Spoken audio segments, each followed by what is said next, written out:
Welcome back to the channel. In today's video, I'll show you how to fix Hailuo AI prompt problems and get better results from your video generations. First, check your prompt carefully.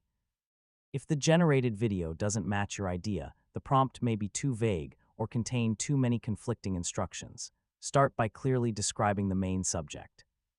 Then explain what the subject should do, where the scene takes place, and how you want the camera to move.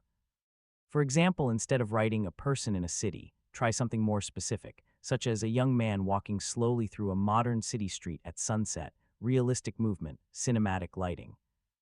And a smooth tracking shot. Keep your instructions focused. Avoid asking for several complicated actions at the same time, especially when they could conflict with each other.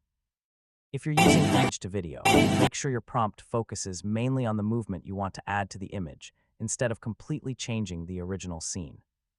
If the result has an unwanted movement, identify that specific problem and adjust your prompt. For example, if the camera moves too quickly, ask for slow and smooth camera movement. You can also generate multiple versions and compare the results. Change only one or two details at a time so you can understand which instructions work best. If a prompt continues to produce poor results, simplify it and start again with the most important details. And that's how you can fix common Hailuo AI prompt problems. Keep your instructions clear, focused, and consistent, then improve the prompt based on the result. Thanks for watching. Don't forget